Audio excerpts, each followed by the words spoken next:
Entre os anos de 1894 e 1897, quando Arão Reis traçou os contornos da cidade, certamente levou em consideração a riqueza de recursos que a bacia do Arrudas oferecia.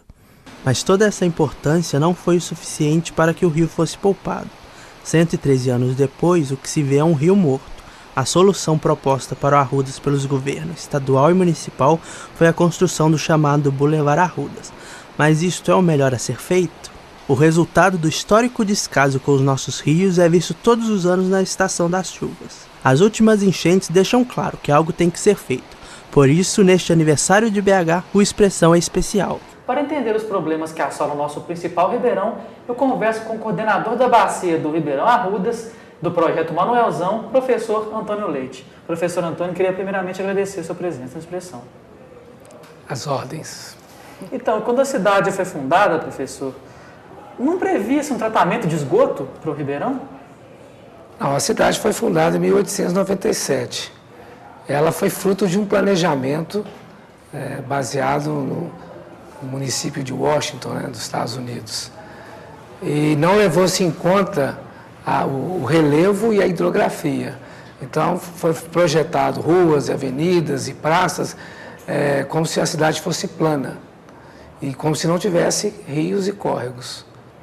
E também se projetou um crescimento de até 200 mil pessoas, porque os cursos d'água da época, principalmente o Ribeirão, como você citou, teriam capacidade de depurar os esgotos recebidos por essa comunidade de 200 mil pessoas. De 200 mil pessoas. Mas, como você sabe, hoje nós temos 2.300.000 fora o entorno das cidades metropolitanas.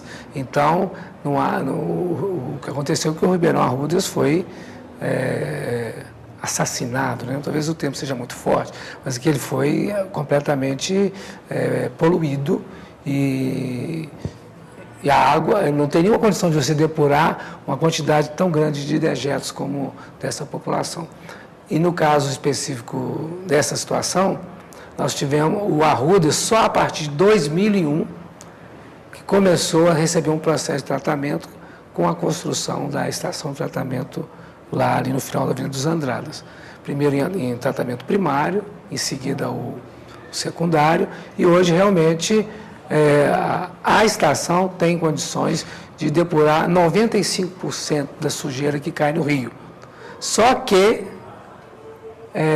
ainda 40% da sujeira não é interceptada e não chega à estação. Ela passa no Arrudas ao largo da estação, entendeu? Entendi. Então, melhorou muito a situação do Arrudas hoje, consequentemente melhorou a situação do Rio das Velhas, que inclusive permitiu que a situação do Rio das Velhas melhorasse no ponto de Jusante a Montante, quer dizer, até na região ali de Corinto, Curvelo, estava muito degradado. Com a estação tanto do Arrudas e também do Onça e outras ações, hoje você já está, por exemplo, pescando na região de Lagoa Santa. E na região lá de Santo Hipólito, que é um pouco antes na região de Curvelo, você já pode nadar. Mas ainda tem cidades ainda que não pode. Né?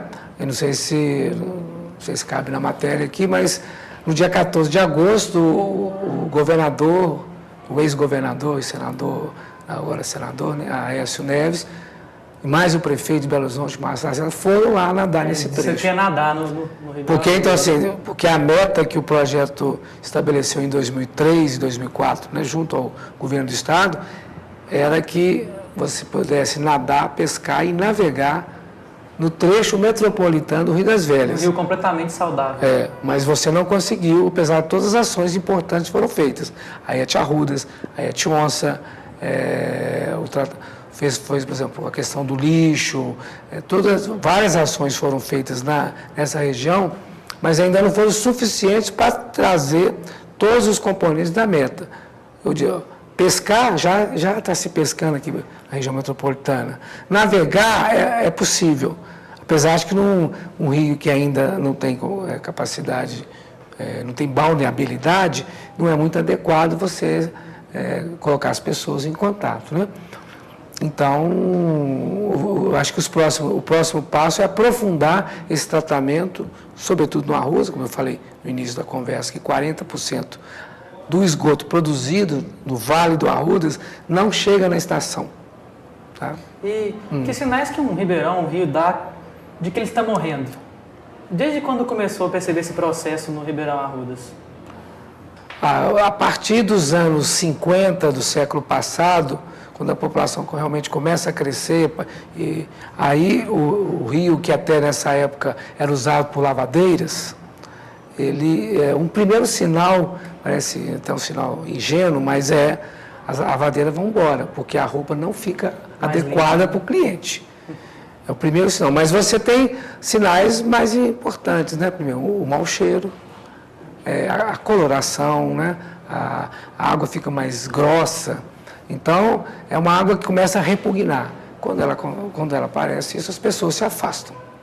Foi o que aconteceu com o Arrudas e com os principais córregos afluentes dele.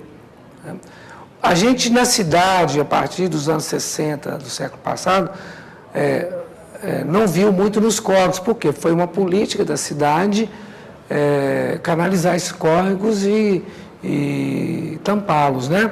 Então, você pode dizer, a Rua São Paulo, a Avenida Afonso Pena, aquela Rua Professor Moraes, todas essas ruas importantes da cidade, elas têm debaixo delas um córrego que está dentro de uma galeria.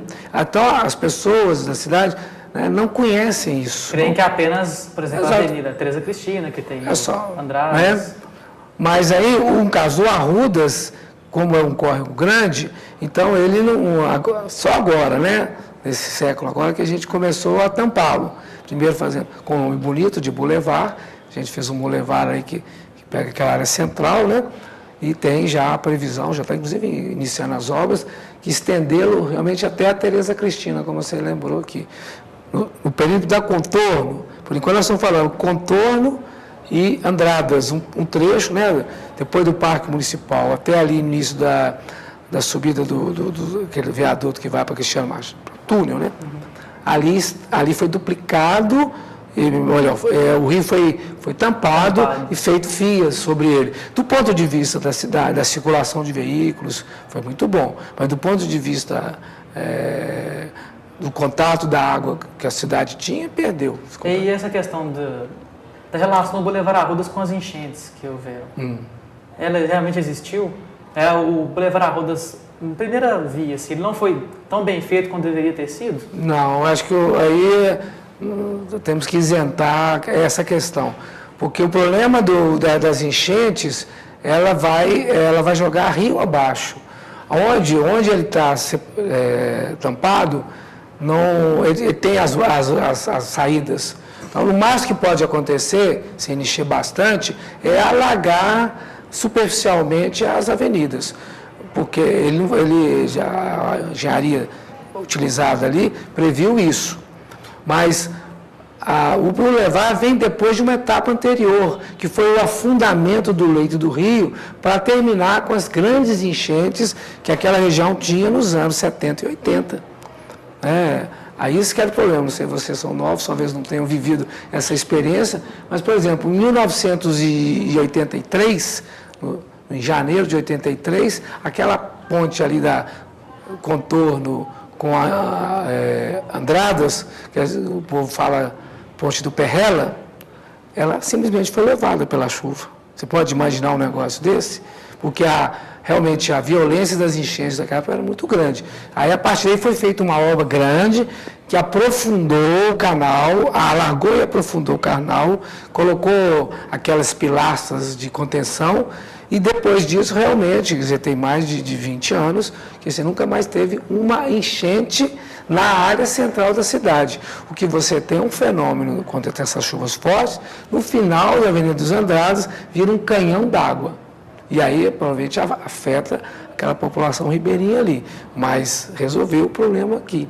E o Boulevard, que veio já recentemente, ele apenas tampou, não é o problema. O Boulevard, nós podíamos, se a gente fosse, como projeto Manuelzão, ser consultado sobre essa questão, nós seríamos contra. Porque muita gente acaba culpando o Boulevard Arrudas. Não, mas não é o caso, né? Não é o caso, igual, quer dizer, porque o Boulevard, ele não tampou hermeticamente. Ele tem uma solução de engenharia que permite a água sair. Agora, se realmente fosse uma enchente, um dilúvio, pode ser que nós vamos ter situações semelhantes a de 20 e tantos anos atrás. Não sei.